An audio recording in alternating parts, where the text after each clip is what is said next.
right, welcome to Prepper Talk Radio here on this Friday afternoon here in Salt Lake City at K-Talk, AM 1630, 1640, excuse me. I was thinking the old 630. I'm not on. You're not on? Well, you're up. Oh, John, check your mic for me, would you please? Hey, Shane, how you doing? Oh, your mic's working now. Yeah, Scott's mic isn't working, so he'll figure that out. Yeah, look where that thing is connected there. It's obviously been disconnected. Well, we're here, as you noticed here. John Roberts of Survival Medical is our guest once again today. Good to see you again, buddy. Everybody. I missed you, K-Talk. Missed you. I know, it's been too long. Way too long. And so you travel a whole bunch, Scott. John, you're not in town a whole lot, so we're happy to have you in here. Finally good to see you once again. It's awesome to be back with Scott and Shane here at Prepper Talk and also K-Talk, man. It's awesome when you really study the history that you got this great radio station that for decades and decades and decades has been this, bastion of freedom in the middle of Babylon, and God bless them for what they're doing. Good description there. All right, check your mic there, Scott. Testing? No, nothing yet. All right, well, we'll get producer in here to check out this mic. So today we are hoping to talk about, if we can get this mic working, what I guess John describes as holistic, and I call sustainable, small-scale farming. There we go.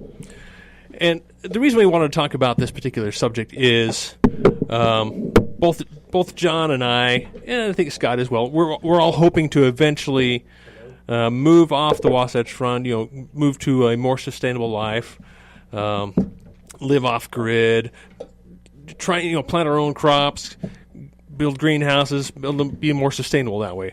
And so this is kind of what, when I talk to John, this is what we talk about. Whenever we happen to talk or text or email, or whatever, this is one thing we talk about. We want to become more sustainable, right? And so whenever John and I talk, this is kind of what comes up, and we talk about what I've learned, what he's learned. That's because John actually lived this way for a number of years, and then he said, all right, I need to go to town and find out what you crazy people are doing. Yeah, so now I learned all I want to learn. I'm out again. That's right. Check, please.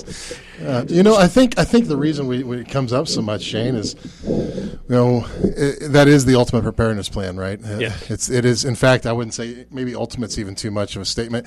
It's really the only preparedness plan. Everything else is just a temporary Band-Aid, right? Yeah, you're absolutely right. So it's something we have to be focused on. Obviously, we want to start with those basics of how to cover things in the meantime before that type of system can be fully lived.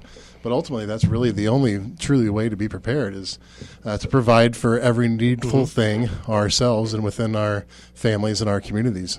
Yeah, like I say on a regular basis, is I look to the past to prepare for the future. And so looking toward the past is how our ancestors lived. And they didn't live in big cities. They didn't live going to the grocery store 2-3 times a week. Right? They took care of themselves. They grew their own crops. They bartered within their communities and took care of each other on a small community level. And it gets talked about a lot, but I don't think we can really overemphasize the importance of it. Is look how quickly that knowledge was lost in a matter of 3 generations. 3 generations ago, right here in Utah. Drive around and look at all the history that's being torn down for more, high-rise chicken coop condos. And when you look at those old homesteads, they all had enough land right there, right, to grow their own garden. A lot of them had community gardens, but that wasn't that long ago. That was just a few generations ago that, it was normal for children to work in the garden with their families. It was normal for children to feed the chickens. It was all these things were normal. It was just a part of life. You didn't even really give it that much thought. It's just something you did. And now look at it. Now it's a skill that we're having a conversation about on a radio show, which I'm sure our ancestors would find hysterical. You don't know how to make fire with flint and steel? What's wrong with you? You don't know how to grow anything? You can't feed yourself? Anything? Yeah. Good job. You rely on others who knows what you're eating and what they're feeding you, right? You buy your food out of a plastic what? What's plastic? Out of a paper box? Yeah, right. Exactly. What's plastic? Well, and I'll strongly, I'll say add something else to it too. If there's one state in America that knows better, it ought to be Utah. This place was set up and built for no other purpose than to do just that, provide for every needful thing within ourselves. And we got a long ways to go to improve ourselves. To get back to it. And I think it's going to take more than than just changing mindset, than improving our skills, than just planting gardens in our backyards. I think it's going to take a lot more than that. Sure. Well, it's a bigger system than that. Yeah. It's a bigger system than that. We need to, part of holistic agriculture, and I guess a little bit of background here. Well, tell us what holistic means. My education was in natural medicine. I'm a naturopathic doctor, but I learned that I really didn't like practicing, and shortly after graduating got into holistic agriculture, specifically biodynamic agriculture, which is really the first organic system developed. It was developed by a man by the name of Rudolf Steiner in Austria. And Rudolf Steiner is also the founder of the Waldorf education system. He was a graduate of the Goethean School of Mysteries, and was kind of known as being a medium of sorts in the area. And basically what he did is he created a form of agriculture that looked at the entire world around us as a whole, not just, the dirt, but the sun, the stars, the movement of the heavens, kind of like, we see Abraham teaching Pharaoh. Those exact things and those same principles is what he taught, is bringing in a holistic approach to agriculture and looking at it as a whole system, including the seen and unseen world around us. And, to me, that's really the ultimate, is being able to grow food in that way, not only for its sustainability, but for the health benefits. And that's what originally led me to study those things and become certified in the inspection process there for the Stella Natura certification group in biodynamics. And that's really kind of my background in holistic agriculture in a quick two-sentence. So I guess to use a different word to describe holistic, it's more sustainable. Sustainable doesn't have to be holistic, right? Correct. Okay. Holistic, whole, right? Complete. The interconnectivity of all things is kind of how I see it. Land and animals. Bingo. So it's the temporal, the spiritual, the earth, the sun, the moon, the stars, everything connects, right?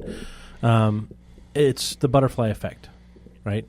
A butterfly beats its wings in Austria, and all of a sudden in France they've got a storm, right? But you can trace it back. There's connectivity in all things. Same thing with how we grow, where we grow, what we grow, when we grow. There's a reason why certain things are in season one time of the year versus not in season the other times of the year, because of those dynamics of all things holistically interconnected, right? That's exactly correct. And there's interesting principles there to add into it. There's, for instance, one that I found interesting was, the value of ruminant or cattle manure because of the way their system was designed. Did you know there's 4 stomachs? Yes, I did. Within a cow. So think about that number and all the symbology we know that's there. But you've got to, when we look at how things happened here on Earth before man really jumped in with our way of doing things, these large groups of animals, bovines would going across the country, and they munch everything down, and they move to the next piece, and they manure it as they go along, and then it lays dormant for a period that they come back to. And that's a system that we want to try to replicate. We want to watch nature and observe nature, and then find a way to replicate nature while being a part of it, as instead of disrupting it. Because really, agriculture is a disruptive process. Yeah. Right. You got to turn the soil. Yeah, that's right. You got to turn the soil and do these things, but we want to find a way to do it that's in harmony, so that we can pull in all the benefits. But it's kind of funny because you brought to mind Buna. We talk to Buna all the time. She's really all about balancing your growth cycles and the plants that harmonize best together, and edible landscapes. Yeah, she doesn't turn the soil. Yep. She tries to be what grows normally in this area. Let's apply some of that here, and I think it is simpler.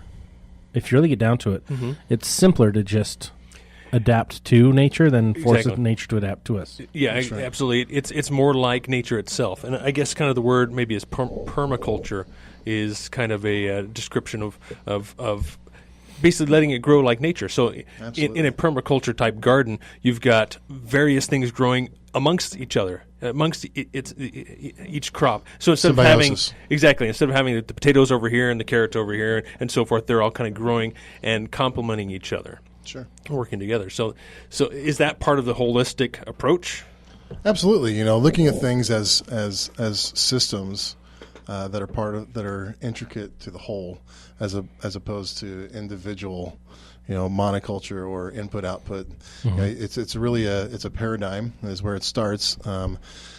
But in the end result, while in the beginning it might be more laborious, the end result is you've got a system that functions without your input, really, which is really kind of a beautiful thing. I mean, don't get me wrong, there's still input there, but it's so I can much go more on minimal. vacation, and it's still going to be working. Sure. Well, I know you pointed me toward Jeff Poppin, Barefoot Farmer. Yeah, Jeff's great. And one of his YouTube videos I watched was, what do? I do nothing. That's right. I take care of the soil, I plant the plants, and then I do nothing. Yes, and I love his approach in saying that. However, I know Jeff and the farms he runs; he does tons. But no, that is the ultimate. That is the ultimate.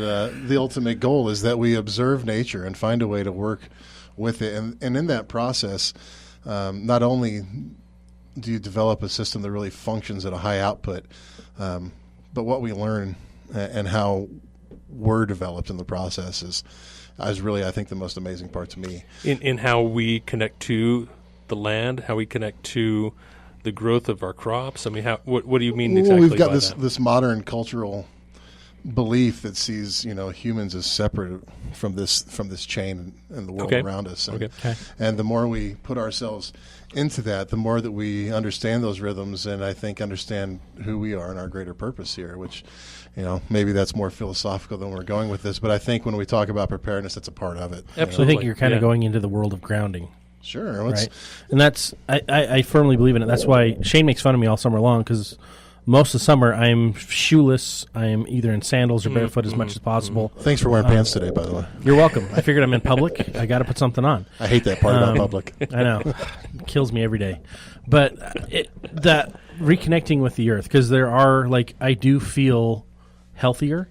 I do feel more vibrant when I am able to connect with the earth physically, like that physical touch, having my feet against the ground. Sleeping on the ground, best naps I've ever had. I wake up refreshed. I wake up even now that you're old? Even now that I'm old. Awesome. But it's getting more and more rare because Careful, the opportunities John, don't present themselves as often as I'd like. And so I've got to make steps and take steps to change the way I live my life so that I can be more in tune, more in harmony with the world, because I really think there's an anti-fragility about it. There's a harmony. When you're in harmony, you're more resilient. You can withstand more because, number one, you're reducing a lot of the static that's coming back on you, but you're also, when you turn the power on and you have your body in alignment, your mind in alignment, your spirit in alignment, having everything kind of working together, you're so much more stronger than if just one of those facets is correct. So you're saying next time I'm out in my garden, I should take my shoes off and go barefoot? Oh yeah, yeah, man. Isn't there? If you that's a funny barefoot topic. farmer. Well, there's Naked Gardening Day too. You can always, depending on what your neighbors think. Make sure your fences are tall and the blinds are closed. Yeah, you don't want your kids to see that. Or maybe we should legalize nature. There you go. There's our music. And yes, before we cut out, though, we got to make sure we announce that this Friday, the Father's Day giveaways from 4 to 6 p.m. All announcements will be on the 4 to 6 hours. So stay tuned. Visit the K-Talk Facebook page and find out more information. You're listening to Scott Shane here on Prepper Talk Radio. Join us after this break. Thanks. All right, welcome back to the show. You're listening to Shane, Scott, and John here on Prepper Talk Radio. We're on 1640. Let me do that announcement again better this time. Yep. So the Father's Day giveaway is coming up. So make sure you go to ktalkmedia.com or to the Facebook page, KTalk Utah, so that you can enter. Or lastly, go to Twitter. You can follow us at KTKK Respond to win. Giving away a Kindle Fire and look some other cool stuff. Herbs for Health. Ooh, we're talking about health and wellness and holistic. So check it out. Definitely go to ktalkmedia.com, sign up, enter to win. They're going to be announcing the winners on the radio from 4 to 6. Well, thanks, Scott. And check out preppertalkradio.com as well as Prepper Talk Radio on Facebook as well. And we'd love to interact with our listeners there.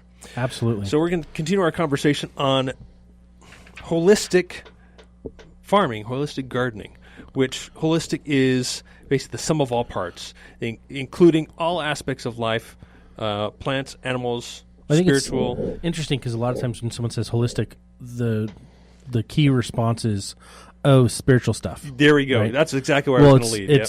It's more than that, and that's, I think, the flaw in our societal understanding of holistic is it's whole. It's everything. You can't separate it. Yeah, and so And I think that's where this conversation is going to kind of have a lot of fun. Is looking at where I've worked in the past. Like I used to work for universities, and they had people come in and bring plants in, and they'd set the plants up. We had this sea of cubicles, thousands of cubicles, and they were half cubes, and so you could see everyone's heads. And so when someone would walk in, and it looked like prairie dogs popping up, and everyone's like, "What's up? Who's there? Who's over there? What's going on?" And then they'd sit back down, and the manager's like, "Hey, get back on the phone. Let's keep doing this." But there were certain departments that those plants would not grow. They'd replace the plants every few months. Or not every few months, every few weeks. Whereas other ones, they'd leave the same plants up year round, and they'd do well. And I really, as I started studying, I was like, I wonder if it's the impact, and I found studies on this, but I wonder if it's the impact of positive and negative reinforcement to people and to plants around there. And so my area, I really tried to focus on being positive and being really engaging and helping my people, and we saw increased performance. But I didn't track the plants to see anything other than the fact that they never had to do anything to maintain them other than just feed them, provide the water and nutrients. But there were other parts of that building that I'd go around and there'd be decaying plants, and those are the managers and teams that are struggling all the time. They're getting yelled at and they're getting argued with, and I believe the same thing goes towards gardens, and I was actually talking to a guy last year who actually plays classical music in his greenhouse. Oh, there's a great study about that. 1970s. Trying to remember, I don't remember the exact name of the studies, but I can tell you some of the results of companies. There's a company called Sonic Boom that came out. And Sonic Boom produced tapes to play for your plants, all supported by lots and lots of research. And I'll tell you a great resource if you want to learn about these things. The number one place to start I would point you at is, other than Scripture, would be a book called Secrets of the Soil. Secrets of the Soil is a fantastic book that really goes through a lot of different schools of thought on the same subject. Rudolf Steiner and biodynamics we talked about in there. There's a great chapter on Sonic Boom. There's also a great chapter about a product that comes out of right here in Utah, a very unique mineral deposit. Down there by... just down south here by Nephi. Mona, down there. Yeah. Called azomite. Stands for the A to Z of minerals. That's, holy smoke. I think that's we do not realize here in Utah the incredible gifts that are sitting right underneath the earth here for us. What an incredible mineralization that might really play a part one day in remineralizing our country's soils, because they've certainly been depleted through monoculture. But back to your point, here's one I do remember. Dr. Yoshimoto, which I'm sure a lot of listeners are familiar with, and his studies of water, and he would take pictures, with his microscope of water and the actual molecular breakdown of it, and after subjecting it to different influences, just by taping like a word on the container, love, hate, forgiveness, these kind of things, and documented how it would change the structure of water. And it's the same thing that happens in our plants, and really that's where health is going to come from. When step one is the things that you've talked in your show about a lot, right? Is getting your garden going so you can feed your family. But if you want it to last and have real health, you're going to have to look at it in a holistic manner,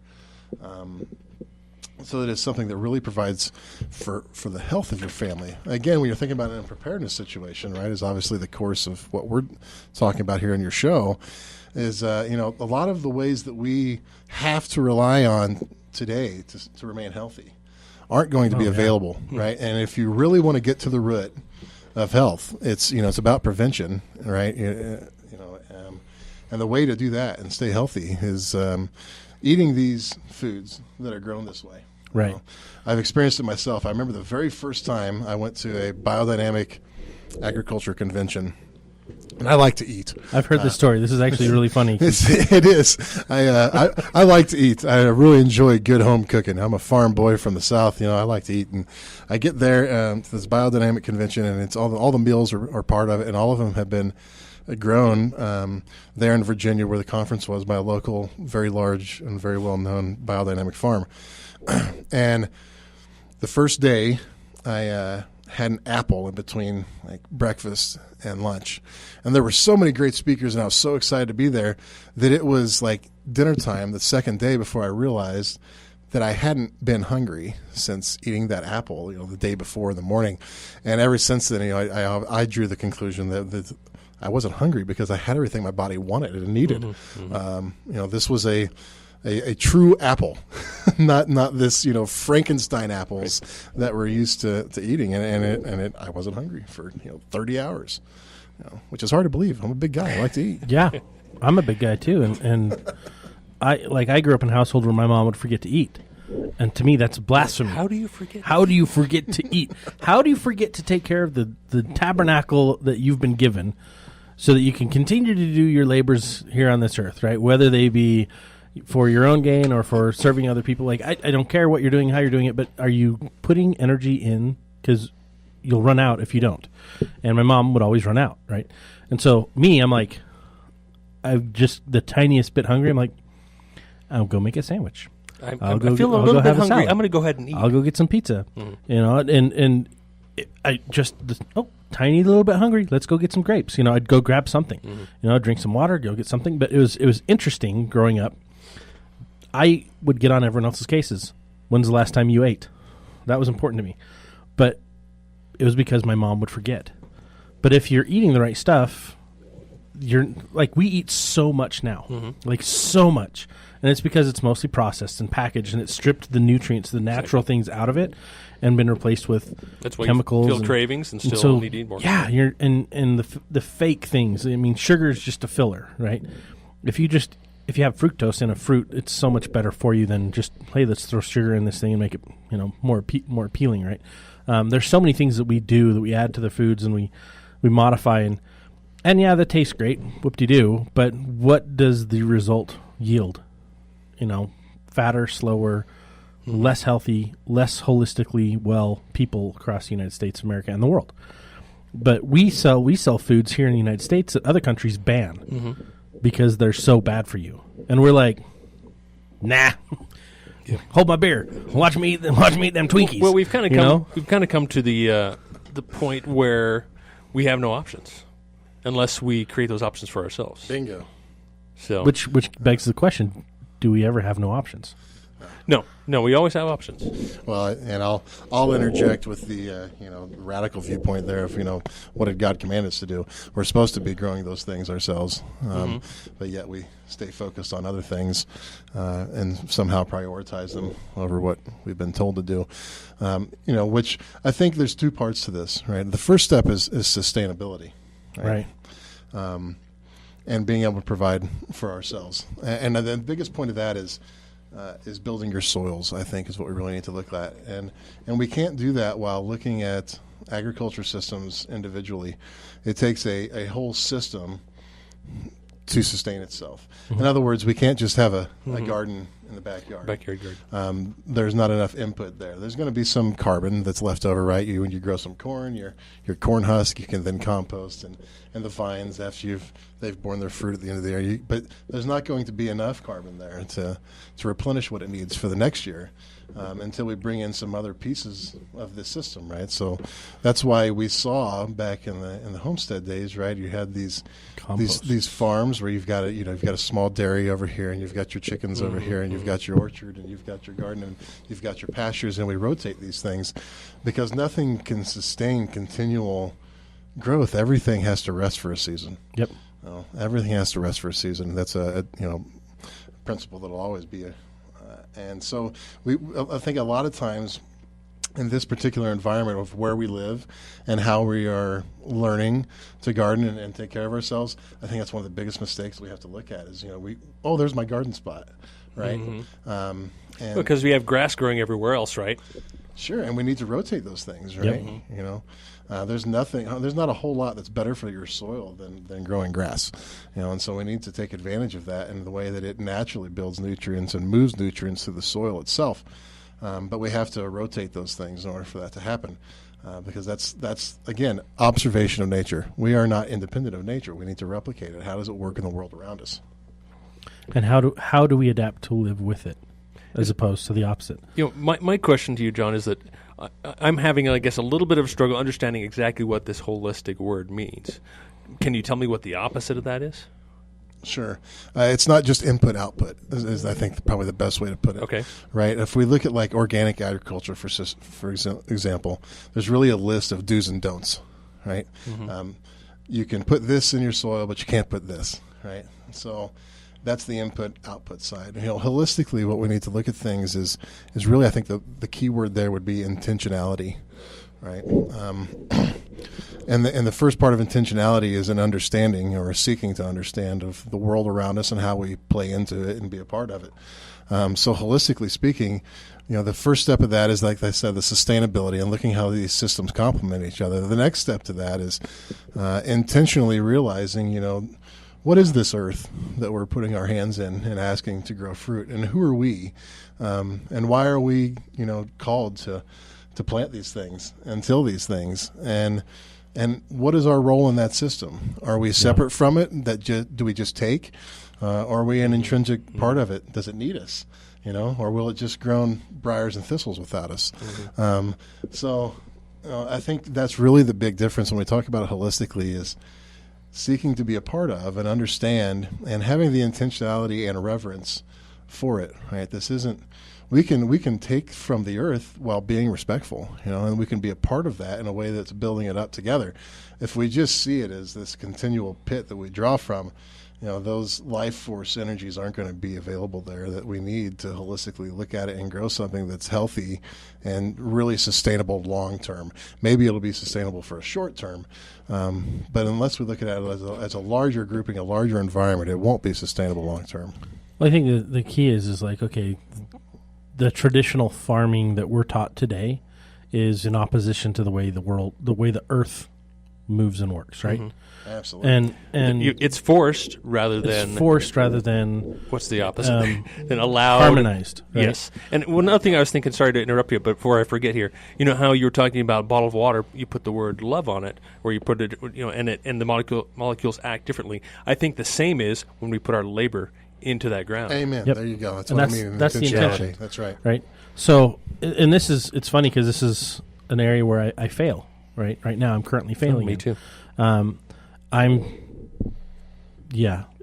failed at gardening this year because I've not gotten going on That's it. the other great part about holistic agriculture, though, is you can't fail because it's always a direction, not a destination, right? You're always improving your understanding. Mm-hmm. You're always improving the soil. You're always improving the system. It's a constant, improvement. So let me finish that statement, though. It's like I've failed as the oppositional farming, right? Mm. I've failed. I didn't start. Therefore, I can't finish in how normal gardening terms work, right? Seasonality does play an effect on everything we do, but if I take the holistic approach, it sounds like it doesn't matter when, if, how, where, what, why, as long as there's movement in that positive direction. Sure. There's progress, right? And there's growth. That's right. It's a destination. It's a progression. It's a journey. It's a journey. That's that we're all continually learning on, and that's why I say it's the really true sustainable. It's the only real true sustainable way of providing food for ourselves, and I'm saying that through observation. And we've talked about this before in the show. I grew up in a really unique environment where the Back to the Land movement was really kicking off. And we were in the Ozarks, where it's the cheapest and best place to really jump in and do that. And so there was all these people that were coming there and wanting to do this. And I had this great opportunity as a young kid and an early young teenager to watch these families move from Chicago and New York and all of these urban places and come to the middle of nowhere of the Ozarks and try to raise their families and become homesteaders and live off the land. And really what I learned in observing that was the difference in who thrived and who didn't.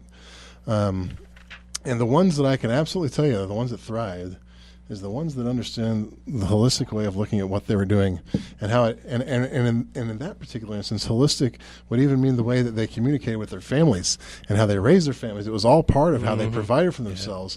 And it wasn't just successful in the sense of, they had, a healthy piece of property that really bore food and took care of them. But also now that it's been 30 years, I can look at them and go, wow, and their kids came out amazing, and now their kids are amazing. And like, wow, talk about holistic, That's really good point. That makes Well, it's funny how often we respond negatively because of the negative inputs around us, right? When you pull the kid out of the ghetto, so to speak, you don't necessarily remove the ghetto out of the kid. And what happens is that still lingers until something else replaces it. And that's an eternal principle, right? Mm-hmm. But if we can replace the ghetto out of ourselves, or we can improve and create a holistic solution inside of ourselves, we can actually improve our output and who we are as a being. And I think that's what prepping is really trying to do. Yeah, I think that's why I resonate so well with prepping. Yeah, and I'm loving the conversation. We'll continue on this topic after the break. Thanks for joining us here at Prepper Talk Radio. Join Scott, Shane, and John after this break. The sun's finally out. All right, welcome back to Prepper Talk Radio. Thanks for listening to our sponsors. Please support them. That's the reason we're here on the air. So thanks for joining us in our conversation. I'm really enjoying our conversation about the word is holistic, small-scale farming, in that we're taking care of ourselves, right? Farms for our own families, and maybe a little bit of commercial aspect of it. John, what do you think about that? Does that make sense to do this commercially as well? If you've got a big enough system, you can afford to pull some off your farm and put it somewhere else and not be taking too much out of the cycle. But the easiest way to do this is as a community. Yep. That's what Brigham built right here in Deseret. Right. Look at the difference between what was grown and raised in southern Utah, from northern Utah, and how they moved it back and forth. That was a very sustainable system, and how it operated. By recognizing what worked best where and not trying to force it. Well, I think that's kind of the point of for me, prepping for me was to how do I help rebuild and strengthen community, right? And preparedness is I think the universal key that can kind of bring us all together. Those of you who've listened for a long time, you know that I'm the guy that created PrepperCon, right? 4 years ago, I started that crazy journey. It came to me, I did it, and it was crazy, and it was awesome. And the whole purpose behind it was to help people become more prepared, because more prepared people create better prepared communities. And the key in preparedness is community. That is the key. That is the only way we can sustain and we can regrow after any type of disaster. But it's also the only way we can thrive when the times are good, is by working as a community. And I'm kind of making this connection because as we talk about this holistic approach, I'm like, hey, wow, I took that approach with prepping a long time ago. Even though I'm not all the way doing it, I'm partially doing it, and I'm improving. And the key is to be conscious of it, of how you're going about it. And I guess that's the whole key to the holistic approach, is a conscious approach, including everything in the process. Does that sound correct, John? Awareness, absolutely, bingo. And intention.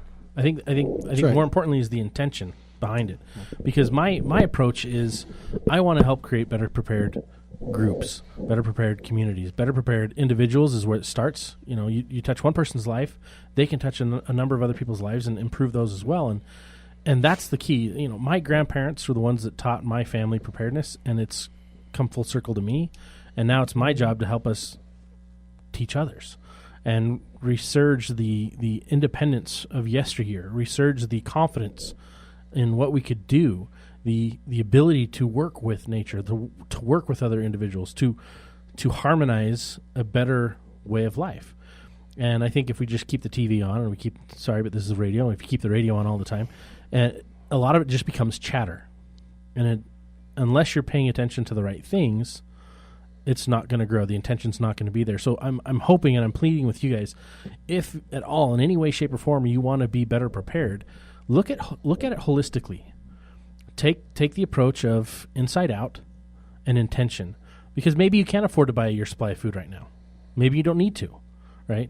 Maybe you can't start a garden traditionally this year. Maybe you don't need to, but if you start somewhere and you have the intention of good, things will fall into play, and you will find resources that you had no idea existed. And you will find people who have the same mindset where you can band together and create a better future. Well, and no matter what, you can gain knowledge now, no matter what your situation is. Absolutely. You don't need money for knowledge in 2018, right? It's out there floating around, waiting for us to grab it if we have the mind to, and that can always be stored, and it's not going to expire. You don't need to package it in a special way. we can always put a whole I don't know. lot I of, kind of like my tinfoil hat. It keeps things fresh. we can always put it in. And I do like Mylar bags too. That's right. Yeah. I don't have a Mylar bag hat yet. I should get one. It's my I'll sell you my one. reference to All right, survival you've medical. You've got survival medical bags. You've got some Mylar bags that are big enough that'll fit my We noggin. do, man. That's right. Poke some holes in it. And eye But, holes. but that's something, Scott. like a That's such a key point. It Mylar. doesn't matter who you are, what you're doing, how far down the road of preparedness you are, whether it's something you want to get started, but you think for some reason you can't, or whether you're someone that's been doing it for 40 years, you can always add more knowledge, and it's by far the most valuable thing that we'll ever have in any type of stressful or upheaval or changing circumstances, which is what preparedness is all about, right? Is being prepared for those things. We can always gain more knowledge. So maybe we should change the name of Prepper Talk Radio to Wholistic Talk Radio or something more along those lines. Because I think what we were talking about during the break is that prepping is pretty narrow. I mean, if you say the word prepping or prepper, it's got a pretty narrow view of what that is. But in reality, what we're trying to achieve is self-sufficiency and kind of break those, I don't know, kind of lame explanation, break those bands of what a prepper is and expand and expound and become more and more prepared and more what's the right word? I'm struggling for words here, but be more than just a prepper. Sure. I think it's all about stages, and the idea of preparedness has really changed with this word prepper and the word survivalist, where the people that I know of and the communities and families that I know of that are going to be least affected by any troublesome events in the future, they're not going to notice because of the lifestyle they're already living. Mm-hmm. Like literally, I just had a great opportunity. If you're listening on your mountain down there in Arkansas, Darren, I know sometimes you listen to this. Well, I'm talking about you, buddy. I just visited the most awesome off-grid sustainable property I've ever seen in my life. Coast to coast, never seen anything like it. Fantastic place. Got a mountain there in Arkansas. And literally, I would have to find some kind of special way to get him the message to let him know that, an EMP hit or anything of the sort. He would have absolutely no clue, for months until, he decided, hey, I'm bored. I want to talk to another human. Let's go into town. And then he went down there and realized, oh, wow, things have changed. But, those families like that I'm aware of, that it is the holistic mindset that's created that environment for him. As I think Cash would say if he was here, that is the ultimate anti-fragile system. Is something that is harmonized with the world around us and has complete sustainability. Absolutely. By looking at it in a holistic manner. That is the ultimate preparedness plan. And the thing is I would absolutely argue the point that it is every bit as easy and probably even cheaper to move and have that kind of lifestyle than it is this one that's been adopted here in the Mountain West, where I'm going to stay in Draper in my subdivision and have $20,000 worth of stuff in my basement. You can absolutely, if it's something you're committed to, as opposed to a culture that you want to be a part of, if it's something you're actually committed to, it's something that can be done with a lot more ease than the current model that might be so prevalent here. But we love our jobs so much. We love going to work. Everyone driving down I-15 in this traffic. I mean, that's what I look forward to every day, John. And if you didn't do that and pay your taxes, who would build the roads? And we're indentured servants, really. We're indentured servants to the things that we own, right? The things that we own truly own us. And the less we have, the less needs those things have over us, the more we can actually simplify, the more we can live a holistic life. Isn't that a hard lesson to learn, too, though? Oh, yeah. We bought this big house thinking we're going to turn it and burn it and flip it and, get it going. And we haven't had the resources to get there that far. But part of that was due to some of the weird challenges that came up in 2017, right? Eventually we'll get to that point and we'll be able to sell that and downsize, and I'm so excited to do that because I don't need that much space. But I just, and I think a lot of you this will resonate with you, is like, there's an internal struggle, I think, in all of us, that if we turn off the distractions long enough, we'll really be able to hear inside of ourselves that struggle between the current life that we're living and the life we're meant to live. There's greatness in all of us. There's opportunity there for all of us. And there's more than enough to go around if we're in harmony with the world. and you can say, "Oh, Scott, you're some spiritual mumbo jumbo on that," but I think those are true principles. Absolute because truth. I've seen them act in my life. I've seen them move in my life, and I cannot deny it, and I will not deny it. And the key is getting back to a place where we can actually help others. And that's why Scott and I and John, I know, are here today talking to you, because we feel this intense need and desire to make this happen for ourselves. I know that's, speaking for myself, is I feel exactly as you were describing there.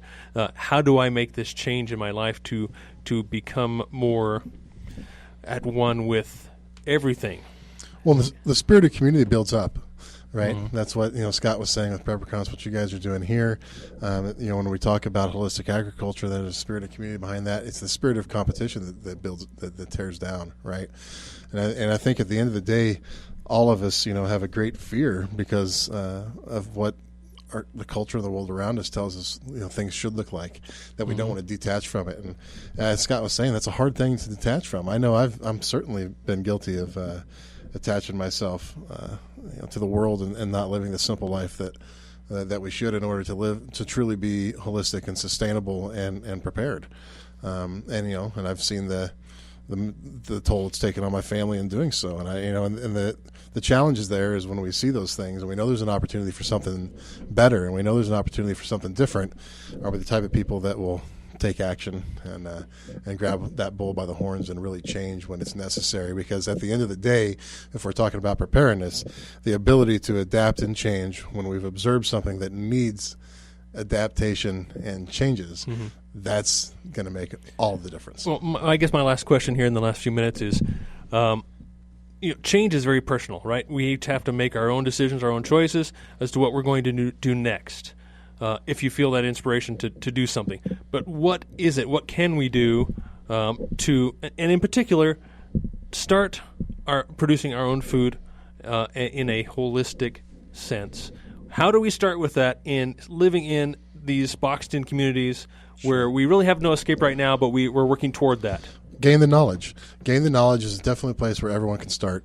And then there's going to be some piece in that knowledge as you study it out and you learn it and you come to understand these things, and it's no longer just something you read, it's something you understand. There's going to be something in there that speaks to you that hey, I can do this now. Maybe it's very simple and you can talk to your neighbor that has a big garden and you talk to them and say, hey, will you teach me how to save seeds? And you start, doing that. You talk about a difficult thing to learn, incredibly difficult thing to learn. I know I've always had a challenge at it, and there's always going to be something. The more you study, you'll find an opportunity somewhere in there, something you can do. And maybe it's just helping out your neighbor. Maybe if you're at a temporary place and you're going to be moving next year, you don't want to put in a garden, you don't want to build these things. I bet you've got a neighbor that doesn't have that plan. So what can you do to help them? And now you've got a twofold there. You've helped someone that was in need, and you've learned something by doing it. There's always something if we look for the opportunity, and conversely, there's always a reason not to if that's what we're looking for as well. There's always an excuse not to. Right? There's never an excuse that's good. There are always excuses that are bad, that keep us from doing good. Right? I want to keep this conversation going on. So I just threw a post up on our Facebook page. Bless me, I'm sneezing. Bless me, I'm sneezing. Wow, that was weird. Sorry, I'm sneezing. But hop on our Facebook page. Go to Prepper Talk Radio on Facebook. You'll see the little graphic I threw up with the question. What does holistic prepping mean to you? What does that look like to you? I think we're really onto something. This was a topic that kind of came out of left field. I'm glad that we got it today because to do it without John would be a disservice to the topic. Couldn't do it. Yeah. Couldn't do it. So thank you, John, for being here and being part of the show. And I mean, you've got a long history with being part of the show, and we appreciate that. And we'll continue to keep you around because you're fun. You're big brother. Thanks, guys. You're full of wisdom, and the nice thing is it's all practical application based. Like he's done this, and he's actually moving back to do this again, which we're both a little envious of. We're on that path. We're a little farther behind, but we're working towards that. Making progress every day. So what steps are you taking? Yes. What progress are you making today? And more importantly, who are you helping? Who are you helping to be better prepared for tomorrow? And if it's just your family, I'm going to take the word just out, and if it's your family, perfect. That's why we're here. That's what we're doing for it. So that's where it starts. Thanks for listening. Thanks for being part of our discussion here. I sure have enjoyed it. Please follow us on Facebook. Join us next week, next Friday, 2 p.m. We'll be back with another fun topic. We'll be talking safety, women's safety and children's safety specifically.